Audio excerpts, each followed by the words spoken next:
Welcome to John's Tarot.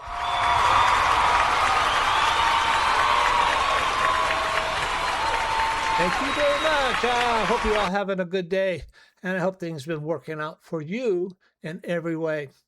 So today I'm going to talk a little bit. I've been talking about a little bit about Carl Jung, and I'm going to talk a little bit about Carl Jung today.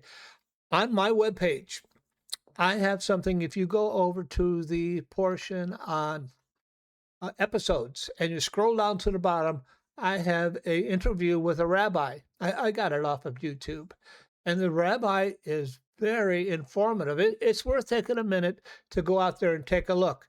It's free. I'm not asking for any money. John, that's my that's my address. The webpage is johnstarot.net.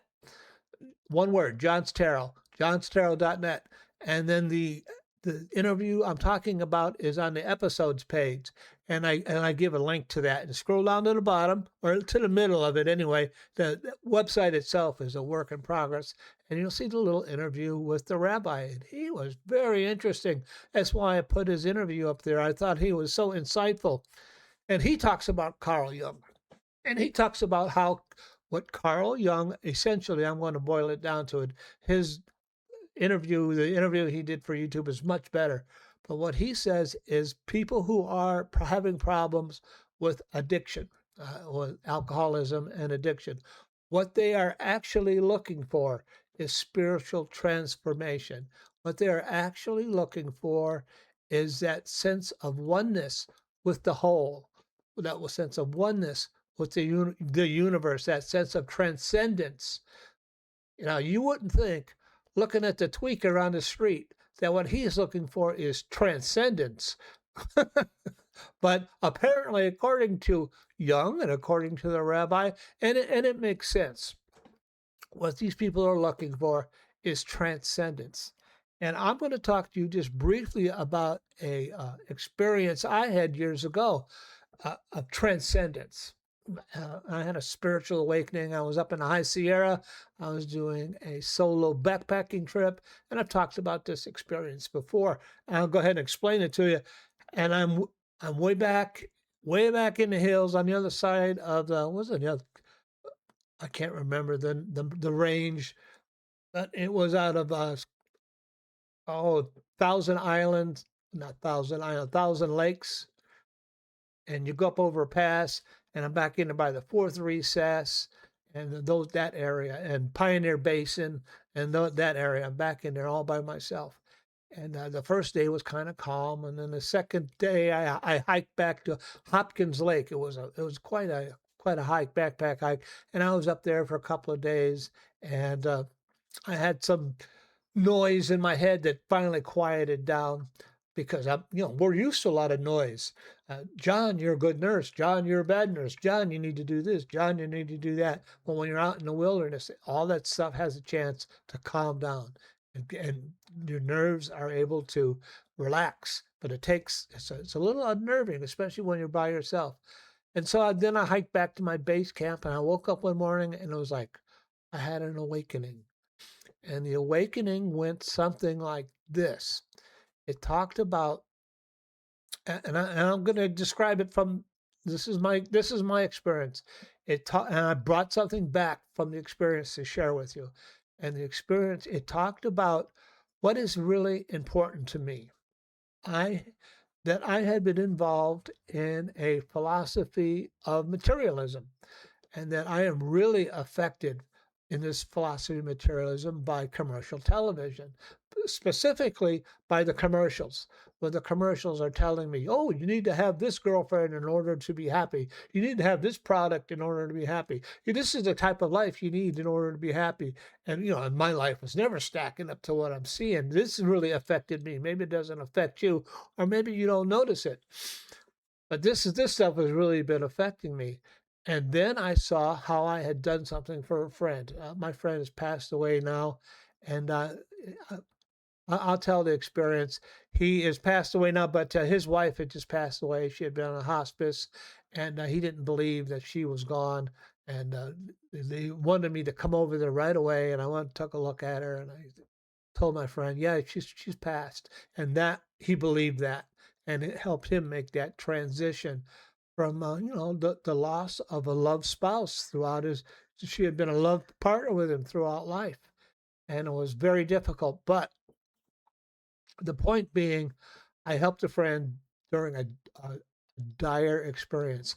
And though it was a difficult job, I felt good about doing that. I felt good about helping my friend come to terms with what had just happened to him.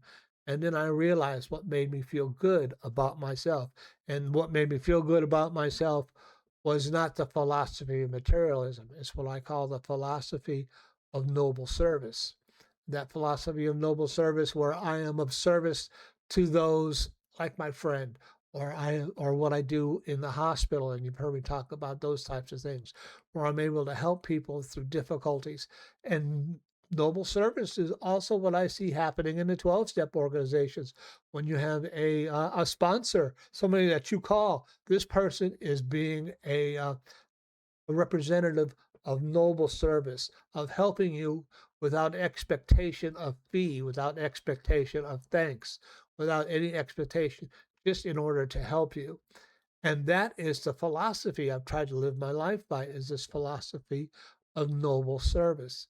And then the terms of in terms of transcendence, what came to me was that my relationship to where I am in the universe, and where that is that the Earth, it was the Gaia principle. I had never heard of the Gaia principle before this.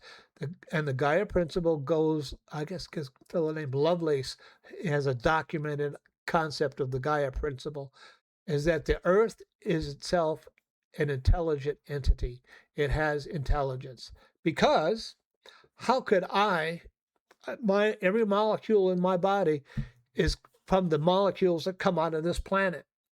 And how could so I am a part of the planet. I come out of this planet rather than come into it.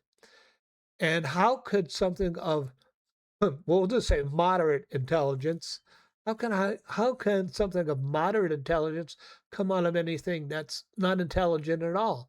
So logically, it occurs to me that the Earth has some level of intelligence. Mother Earth, Gaia, has a bit of intelligence, and that I am a representative of that intelligence. But wait, it goes deeper. So Gaia, Earth, is part of a larger system, that being the solar system. Each planet has its own level of intelligence. The solar system, as a system, has its level of intelligence. And then we have the solar system that's part of a galaxy. This galaxy has a level of intelligence.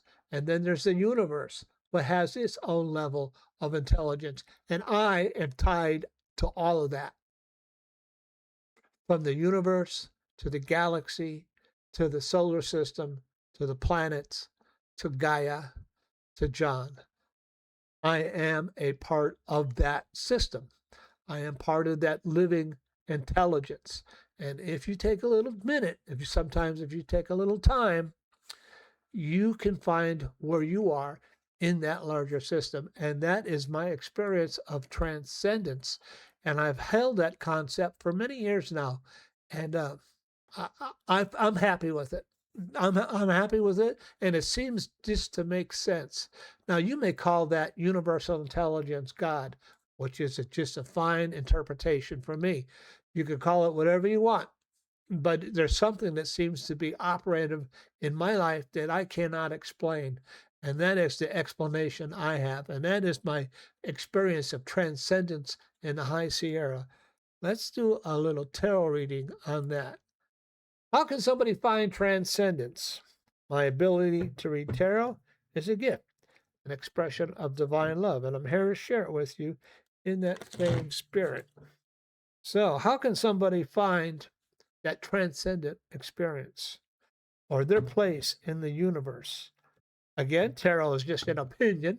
It's not the tell-all, but how can somebody find that their place in the universe? I'll put it that way. How can somebody find their place in the universe, their place in life? I think the first way to do it is to find out who you really are and to go through that process of individuation and to strip away the persona and the false pretenses and to find out who you really are is the first step in all of that. How can you find who you your place in the universe? How do you find your place in the universe? And I use tarot as a symbolic method of taking a look at that. How does a person find their place in the universe? One more. Cut the deck. First card, the Fool. I don't know how, I have no idea how this stuff comes up. The Fool is a journey, the Fool's journey. You're on the journey of the Fool. How do you find your place in the universe? It's the Fool's journey.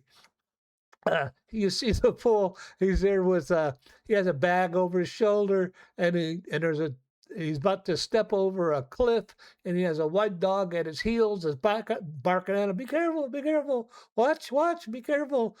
And the Fool's journey is to be out of somebody find it's a journey. You want to find your place in the universe.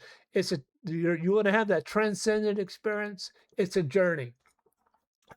I provide some clues to that in my little earlier podcast. I talked about the soul awakening experience. That is one way. I'm sure there are other ways. That is a method of initiation and part of the journey. It's part of my journey. But the how to find out where you fit in the universe is a journey, and you need to be careful on this journey. There's a lot of hucksters out there. There's a lot of frauds out there. There's a lot of people asking for your money. There's a lot of if you just sign up for this class, I will lead you to enlightenment. What I'm offering you is free. I'm not. I don't want anything from you. I just want to see you turn into a better human being. But it is a journey, and the cards offer you the suggestion to be careful on this journey. Not everybody out there you're going to meet along the way is going to be helpful. Be careful. And the second card is the Four of Cups. The Four of Cups has to do with you see a man sitting under a tree. He's got 3 cups in front of him and another cup that is coming from behind him. That usually indicates somebody who is dissatisfied with life, dissatisfied with what you're doing. If you're asking these type of questions, where is my place in the universe? What am I here to do? You are obviously dissatisfied with your current situation, with your current life, with your current understanding, with your current psychological place, with your current maybe spiritual views. They're just not, you're looking at it and go, is that all there is? Is that all there is? But no, there's more. There's a lot more. In the background, you see a hand coming with another cup on this journey of finding out where you fit in the universe. There's more than what you realize, and there's more coming your way if you care to look. And then the third card, how do I find my place in the universe? The Tower. How appropriate is that? I'm afraid I have to tell you the truth. And the truth is, hey man, am I driving okay? the truth is you're not driving okay. The truth is, for you to find your place in the universe, there has to be some level of collapse, a collapse of the old identity, a collapse. You would think this would be so simple, a collapse of the old ideas, collapse of your old philosophy, so that a new foundation, so that something new can be built on the foundation. You look at the tower. The tower was built, current identity, your current concepts are built on and this is it, maybe not you individually, but many people, and maybe you identify with this, and you're saying, yeah, it makes sense. Your concepts were built on unfirm ground, and there needs to be a collapse. And the collapse is not that bad. I certainly went through it. I went through that collapse of identity, a collapse of the old family system, a collapse of how I thought the world operated, and a new structure has to be built. And for you to find out where you fit in the universe, that will be part of the process. So I guess you need to be warned because That's the kind of thing that will happen. The pain, the pain. Yeah, yeah, that's just how that is. It's just part of the process of finding out where you fit. And I'm kind of going through a little bit of that process myself as I'm working through some stuff about retirement and Medicare and things like that. I'm going through a change in life, and my old concepts are going to have to crash too, and new ones are going to have to be built up. So that's just okay. That's just how that's going to have to be. So for today, I'm going to say, Goodbye, Professor Marvel, and thanks a lot! it was my pleasure. I hope you enjoyed the podcast. I hope you're doing well. If you want to contact me for reading and you need a little help finding out where you are at in the process, I'm open. You can contact me. If you want to do a reading, contact me. We'll do a reading on john@johnstarot.net, or you can find it out there on my webpage, johnstarot.net. So until next time we speak, be careful, be cool, be kind. Remember, find courage, have faith, and I'll talk to you next time. Okay, bye-bye.